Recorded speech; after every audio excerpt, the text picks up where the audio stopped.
Hello everyone, कैसे हैं आप सब। आई होप कि सब लोग अच्छे होंगे। तो आज मैं पुनः आप लोग को डिस्ट्रीब्यूटिव प्रोनाउन के अगले पार्ट में डिस्ट्रीब्यूटिव प्रोनाउन को ही डिस्कस करने जा रहे हैं, जिसमें हम लोग देखेंगे चीज़ों को थोड़ा सा एडवांस लेवल में सीखेंगे कि नहीं हम डिस्ट्रीब्यूटिव प्रोनाउन का कैसे यूज़ करते हैं और कहाँ करते हैं और कितने % में डिवाइड करते हैं उससे। तो चलिए हम लोग समय ना वेस्ट करते हुए देखते हैं कि डिस्ट्रीब्यूटिव प्रोनाउन का और कैसे कैसे यूज होता है। तो चलिए हम लोग स्टार्ट करते हैं, देखते हैं। जैसा कि मैंने आपको पिछली वीडियो में बताया था कि ईच ऑफ,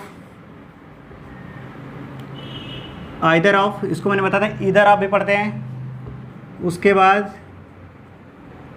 नाइदर ऑफ, इसको हम नीदर ऑफ भी पढ़ते हैं, उसके बाद none of,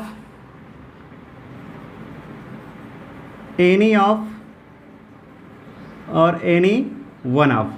these are distributive pronoun. Main आपके यही डिस्ट्रीब्यूटिव प्रोनाउन होते हैं और इन्हीं से हम चीज़ों क्या करते हैं कि बांटते हैं। देखते हैं कि कितने लोगों में कैसे बंटवारा करते हैं। तो पिछली वीडियो में मैंने एक बेसिक कॉन्सेप्ट आपको बताया था कि ईच ऑफ का प्रयोग दो या दो से अत्यधिक में से प्रत्येक के लिए करते हैं।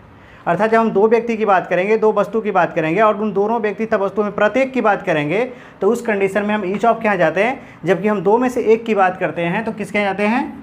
आइदर ऑफ के यहाँ, पॉजिटिव सेंस के लिए। लेकिन जब हम नेगेटिव सेंस की बात करेंगे तो नाइदर ऑफ और नन ऑफ के यहाँ जाएंगे, जिसमें नाइदर ऑफ का प्रयोग दो में से कोई नहीं के अर्थ में होता है। यानी कि दो में से हम जब कोई नहीं के अर्थ में प्रयोग करते हैं, जिससे मान लीजिए कि दो मार्कर है, इन दोनों मार्कर में से कोई मार्कर अच्छी नहीं है तो उस कंडीशन में आप किसके यहाँ जाएंगे? नाइदर ऑफ के यहाँ। लेकिन आप कहेंगे कि ये दो मार्कर में से एक मार्कर बहुत अच्छी है तो किसके यहाँ जाएंगे? आइदर ऑफ के यहाँ जाएंगे। अभी कहेंगे कि ये दो मार्कर में से प्रत्येक मार्कर बहुत अच्छी है तो किसके यहाँ जाएंगे? ईच ऑफ के यहाँ जाएंगे। लेकिन नन ऑफ के यहाँ जाएंगे, दो से अत्यधिक में से कोई नहीं। जैसे आपके पास अगर 3 पेन है, 4 पेन है और उस चारों पेन में से कोई पेन अच्छी नहीं है, कोई पेन आपका ग्रीन नहीं है, कोई पेन आपका रेड नहीं है, तो उस कंडीशन में कहाँ जाएंगे? नन ऑफ के यहाँ जाएंगे। जबकि एनी ऑफ और एनी वन ऑफ का प्रयोग हम करते हैं दो से अत्यधिक में से एक। जैसे मान लीजिए आपके पास 4 किताब है और उस 4 किताब में से एक किताब काफ़ी यूजफुल है, तो उस कंडीशन में आप क्या कहेंगे कि एनी ऑफ कहेंगे या एनी वन ऑफ कहेंगे। एक मैंने आपको बेसिक कॉन्सेप्ट बता दिया था, थोड़ा सा आज एडवांस लेवल में हम लोग सीखेंगे चीज़ों को। तो एक पहला कॉन्सेप्ट सीख लीजिए इसका, यानी कि डिस्ट्रीब्यूटिव प्रोनाउन का। These are distributive pronoun. तो डिस्ट्रीब्यूटिव प्रोनाउन यानी कि आप कहेंगे कि डिस्ट्रीब्यूटिव प्रोनाउन के बाद डिस्ट्रीब्यूटिव प्रोनाउन मतलब कि each of, either of, neither of और नन ऑफ के बाद हम क्या लिखते हैं? Article the plus plural countable noun. अर्थात जितने भी डिस्ट्रीब्यूटिव प्रोनाउन है, each of, either of, neither of, none of, any of और एनी वन ऑफ के बाद आने वाले प्लूरल काउंटेबल नाउन से पहले आर्टिकल क्या लगाते हैं? द लगाते हैं। दूसरी बात कि डिस्ट्रीब्यूटिव प्रोनाउन के बाद आने वाला जो नाउन होता है हमेशा प्लूरल काउंटेबल होता है। लेकिन सबसे मोस्ट इंपॉर्टेंट बात क्या है कि उस प्लूरल काउंटेबल नाउन तो होता है, लेकिन जो यहाँ पे वर्ब होता है वो क्या होता है? हमारा सिंगुलर होता है। अर्थात डिस्ट्रीब्यूटिव प्रोनाउन के बाद आने वाला नाउन हमेशा प्लूरल होता है, लेकिन वर्ब हमेशा क्या होता है? सिंगुलर होता है। ये बहुत ही मोस्ट इंपॉर्टेंट कॉन्सेप्ट है। यहाँ से हमारी परीक्षाओं में क्वेश्चंस बनते रहते हैं, चाहे वो एयरफोर्स का एग्जाम हो, SSR हो या AA हो, ठीक है ना। उसके बाद SSC हो, TET, super TET, fill in the blank से लेकर स्पॉटिंग एरर तक के क्वेश्चंस हमारे परीक्षाओं में बनते रहते हैं। तो उस कंडीशन में हम क्या देखते हैं कि डिस्ट्रीब्यूटिव प्रोनाउन के बाद आने वाला नाउन प्लूरल होता है, लेकिन वर्ब क्या होता है? सिंगुलर होता है। आने वाले प्लूरल काउंटेबल नाउन से पहले हम क्या लाते हैं? आर्टिकल दी लगाते हैं। यदि उस प्लूरल काउंटेबल नाउन से पहले कोई न्यूमेरल एडजेक्टिव 2, 3, 4, 5, 6 का भी प्रयोग किया गया हो तभी हम आर्टिकल द लगाते हैं। लेकिन जब दीज और दोज का प्रयोग होगा तो उस कंडीशन में हम आर्टिकल दी नहीं लगाते हैं। क्लियर है ना। अब एग्जांपल देखेंगे। जैसे हम कहेंगे कि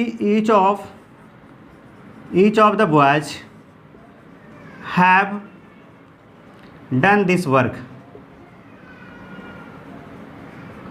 each of the boy have done this work में बताइए सेंटेंस है ये गलत है। कह रहा है कि बहुत सारे लड़के हैं और बहुत सारे लड़कों में प्रत्येक लड़कों की बात कर रहा है। तो यहाँ पर सेंटेंस में क्या लिख दिया गया? ईच ऑफ लिख दिया गया। ईच ऑफ का मीनिंग होता है प्रत्येक। प्रत्येक का मतलब होता है क्रम से। जैसे आप क्लास में बैठे होते हैं और आपके बाद कोई और बैठा रहता है, आपके उसके बाद कोई और बैठा रहता है, तो उस कंडीशन में हम क्रम की बात करते हैं, ईच ऑफ के यहाँ जाते हैं। लेकिन हम क्रम की बात ना करके यदि ग्रुप में हम जाते हैं तो ग्रुप में हम ईच की जगह पे किसका प्रयोग करते हैं? एवरी का।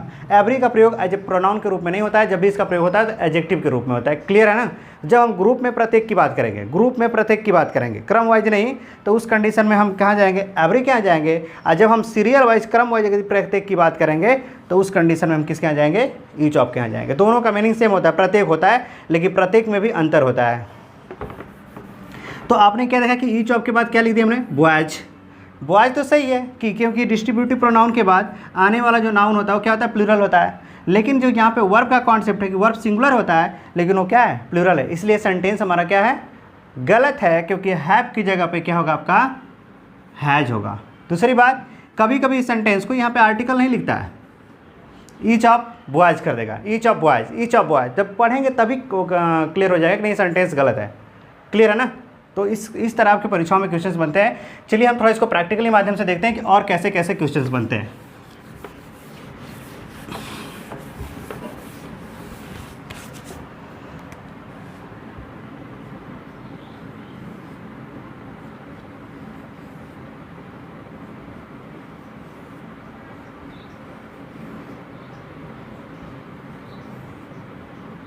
ये आपके अनेक आम हैं और बहुत सारे आम हैं।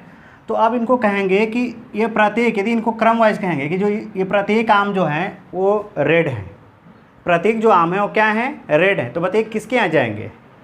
ईच ऑफ के यहाँ जाएंगे कि आइदर ऑफ के यहाँ जाएंगे? तो हम किसके यहाँ जाएंगे? जब प्रत्येक की बात करेगा तो उस कंडीशन में हम क्या कहेंगे कि ईच ऑफ के यहाँ जाएंगे। अर्थात लिखेंगे क्या हम? Each of the mangoes is red. अर्थात जितने भी आम हैं वो प्रत्येक आम क्या हैं? रेड हैं, लाल हैं। तो अर्थात ये भी रेड है, ये भी रेड है, ये भी रेड है और ये भी रेड है। ऐसे क्रम में, ऐसे प्रत्येक के अर्थ में हम जा रहे हैं, तब इसको हम किसका प्रयोग किए गए हैं? ईच का प्रयोग किए गए हैं। क्लियर है ना? अब इसमें से हम कहेंगे कि नहीं, ये जो दो आम हैं वो क्या है? रेड हैं। दो आम हैं वो आपके रेड हैं। तब किसके यहाँ जाएंगे? तब भी आप किसके यहाँ जाएंगे? ईच ऑफ के यहाँ जाएंगे। आप कहेंगे कि each of the two mangoes is red. कहने का मतलब कि इन दो आम में से प्रत्येक आम क्या है? रेड है। इन दो आम में से प्रत्येक आम क्या है? रेड है। तो उस कंडीशन में ईच ऑफ का प्रयोग करना क्या है? सही है। क्योंकि मैंने ईच ऑफ का प्रयोग बताया ही था कि ईच ऑफ का प्रयोग दो या दो से अत्यधिक में से जब हम प्रत्येक की बात करते हैं तो उस कंडीशन में हम ईच ऑफ का प्रयोग करते हैं। क्लियर है ना? तो आई होप कि आपको एक कॉन्सेप्ट क्लियर हो गया होगा। लेकिन अब हम यही कहेंगे कि इन दो आम में से जो एक आम है वो रेड है और दूसरा आम ग्रीन है, तो उस कंडीशन में हम किसके यहाँ जाएंगे? आइदर आपके यहाँ जाएंगे। ठीक है? तो उस कंडीशन में जब ऐसे लिखेंगे आप कि either of the two mangoes is red, तो इसका मतलब होगा कि इन दो आम में से एक आम क्या है? आपका रेड है। क्लियर है ना?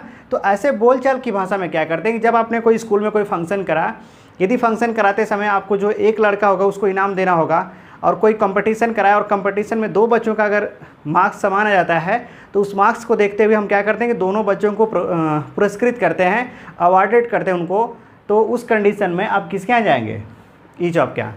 लेकिन दोनों में से किसी एक को जब प्रेफर कर देंगे तो किसके यहाँ जाएंगे? आइदर ऑफ के यहाँ। लेकिन ऐसे सामान्य जो रिटन ग्रामर में आप देखेंगे तो यदि टू लिखा है तो टू के अगर टू लिखा है यदि किसी नाउन से पहले, तो हम ज़्यादा प्रेफर आइदर आपको ही प्रयोग करते हैं। लेकिन जब टू की जगह पे 3, 4, 5, 6, 7, 8 अगर लिखा होगा तो उस कंडीशन में आप जाएँ किसके यहाँ? ईच ऑफ के यहाँ जाएंगे। ये तो कॉन्सेप्ट हो गया, बेसिक कॉन्सेप्ट। इसी में एक और आपको कॉन्सेप्ट बता दें कि ईच ऑफ की जगह पे हम और किसका प्रयोग करते हैं। तो यहाँ पे हम बात कर रहे थे दो आम की, यानी कि ये इन दो आम में से प्रत्येक आम रेड है। हम कहें कि दोनों आम रेड हैं, दोनों आम रेड हैं, तो उस कंडीशन में एक और प्रोनाउन यूज करते हैं आप कि both of the mangoes. Both of the mangoes, अब प्रत्येक नहीं है, दोनों की बात करा कि दोनों आम रेड हैं। तो हमने क्या कर दिया? बोथ लगा दिया। तो बोथ ऑफ द मैंगोज, यहाँ पे क्या लिखेंगे? और रेड। तो बोथ ऑफ के बाद आने वाले नाउन के अनुसार हम वर्ब का प्रयोग करते हैं। लेकिन each of, either of, neither of, none of, any of या एनी वन ऑफ के बाद आने वाला नाउन जो होता है उससे मतलब नहीं होता है, बल्कि ये जो प्रोनाउन होते हैं इनके अनुसार हम क्या करते हैं, वर्ब का प्रयोग करते हैं। जितने भी डिस्ट्रीब्यूटिव प्रोनाउन होते हैं वो सेंटेंस के सब्जेक्ट के रूप में होते हैं और वो सिंगुलर होते हैं। क्लियर है ना। लेकिन यहाँ पे दोनों में कंपेयर कर लीजिए, यहाँ पे मैंने क्या लिखा आर, यहाँ पे मैंने क्या लिखा और यहाँ पे मैंने क्या लिखा बोथ। तो जब किसी सेंटेंस में बोथ ऑफ दिया हो तो बोथ ऑफ के बाद आने वाला जो नाउन होता है प्लूरल होता है, काउंटेबल प्लूरल होगा, क्योंकि बोथ ऑफ द मैंगोज यानी कि दोनों आम रेड हैं। यहाँ पे हिंदी हो रही है कि दोनों आम में से प्रत्येक आम रेड है। अजय हमें प्रत्येक की बात कर देगा तो हम ईच ऑफ के यहाँ जाएंगे। क्लियर है ना। तो जब आपको बोथ ऑफ लिखा हुआ दिख जाएगा तो बोथ ऑफ के बाद आने वाला नाउन तो प्लूरल होगा, लेकिन साथ ही साथ वर्ब भी प्लूरल होगा। लेकिन आइदर ऑफ ईच ऑफ के बाद आने वाला नाउन प्लूरल होगा लेकिन वर्ब क्या होगा, सिंगुलर होगा। तो आई होप कि ये कॉन्सेप्ट आपको क्लियर हो गए होंगे। तो चलिए हम बढ़ते हैं आगे, देखते हैं चीज़ों को और समझते हैं थोड़ा नाइदर ऑफ और नन ऑफ के यूज़ को।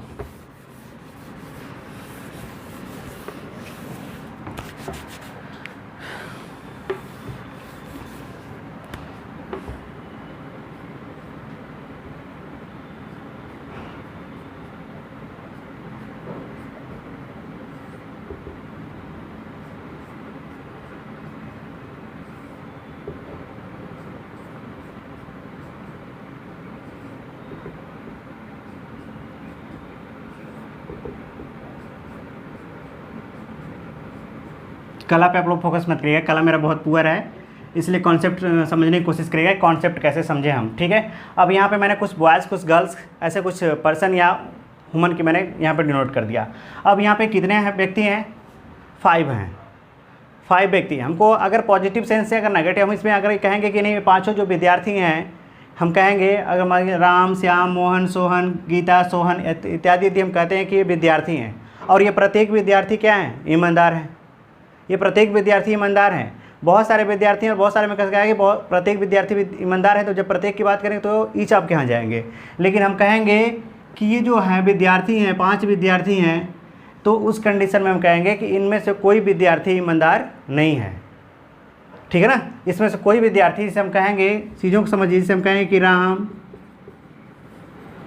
श्याम मोहन सोहन एंड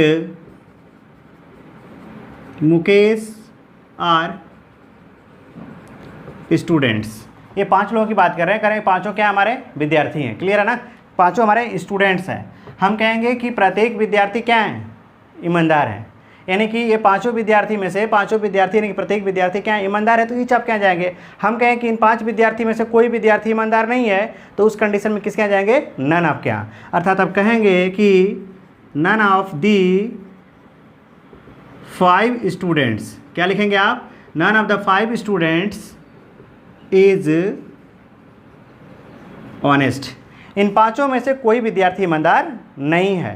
तो जब मैंने क्या बताया कि जब हम दो से अत्यधिक में से कोई नहीं की बात करेंगे तो उस कंडीशन में हम किसके यहाँ जाते हैं, नन ऑफ के यहाँ जाते हैं। क्लियर है। यानी कि जब हम 2 से अत्यधिक की बात करेंगे और उसमें से कोई नहीं की बात करेंगे तो नन ऑफ के यहाँ जाएंगे। लेकिन हम कहेंगे कि इन 2 विद्यार्थियों को ले लेंगे। अब देखिए यहाँ पे नन ऑफ किसके लिए हम प्रयोग किए गए, राम श्याम मोहन सोहन एंड मुकेश के लिए, क्योंकि प्रोनाउन किसके स्थान पे आता है, नाउन के स्थान पे आता है। तो इन्हीं 5 के स्थान पे मैंने कहा कोई ईमानदार नहीं है, इनमें से कोई ईमानदार नहीं है। हम कहेंगे कि इस कहें कि राम और श्याम आर स्टूडेंट्स। यानी कि हम यहाँ पर सेंटेंस लिखेंगे कि Ram and Shyam are students. आपको नाउन के साथ एग्जांपल्स देके प्रोनाउन पे समझाने की कोशिश कर रहे हैं। तो आई होप कि ये कॉन्सेप्ट आपको क्लियर हो रहे होंगे। अब देखिए कह रहा है कि राम और श्याम क्या हैं, विद्यार्थी हैं। हम कहें कि इन दोनों में से कोई नहीं ईमानदार है, इन दोनों में से कोई नहीं लेबोरियस है। तो इन दोनों में से किस में से की बात कर रहा है, राम और श्याम की। तो उस कंडीशन में कहेंगे कि neither of the 2 students is laborious. Neither of the 2 students, कौन कौन 2 स्टूडेंट, राम एंड श्याम। इन दोनों में से कोई विद्यार्थी लेबोरियस नहीं है। यानी कि इन दोनों में से यानी कि न तो राम ही आपका ईमानदार है, न तो राम ही आपका मेहनती है, न तो श्याम ही मेहनती है, अर्थात दोनों में से कोई मेहनती नहीं है। और जब दो में से कोई नहीं की बात करेंगे तो उस कंडीशन में हम नाइदर आप क्या जाएंगे। और जब दो से अत्यधिक में से कोई नहीं की बात करेंगे तो नन आप क्या जाएंगे। और जब दो में से प्रत्येक की बात करेंगे तो ईच आप क्या जाएंगे। और जब दो से अत्यधिक में से भी प्रत्येक की बात करेंगे तो ईच आप क्या जाएंगे। और जब दो में से एक की बात करेंगे तो हम आइदर आप कहीं जाएंगे। क्लियर है। चलिए, आई होप कि इतना कॉन्सेप्ट आपको क्लियर हो गया होगा। तो चलिए आपको एक एनी ऑफ का भी कॉन्सेप्ट आपको सिखा देते हैं कि एनी ऑफ या एनी वन आपका प्रयोग हम कहाँ करते हैं।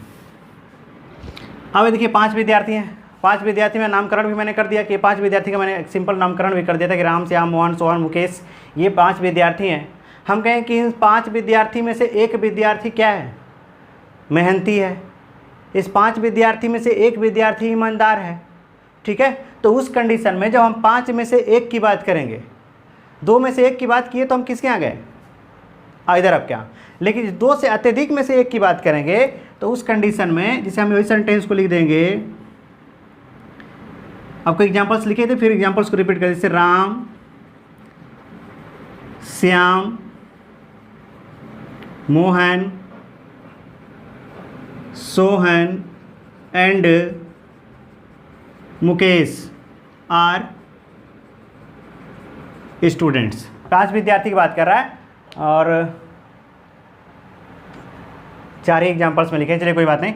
ये 4 विद्यार्थी की बात कर रहा है और उस कंडीशन में इन 4 विद्यार्थियों मतलब कह रहा है कि ये जो चारों हैं, राम, श्याम, मोहन, नहीं 5 है, देखिए राम है, श्याम है, मोहन, सोहन एंड मुकेश, 5 लोग हैं। कह रहा है कि पांचों क्या हैं, विद्यार्थी हैं। क्लियर है ना।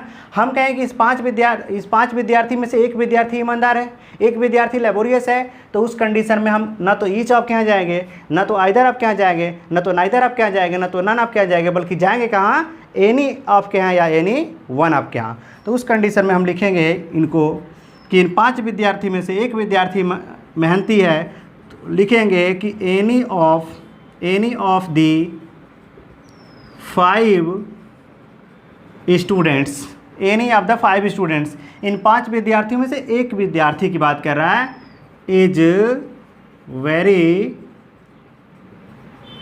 लेबोरियस। तो आई होप कि एक चीज़ समझ गए होंगे।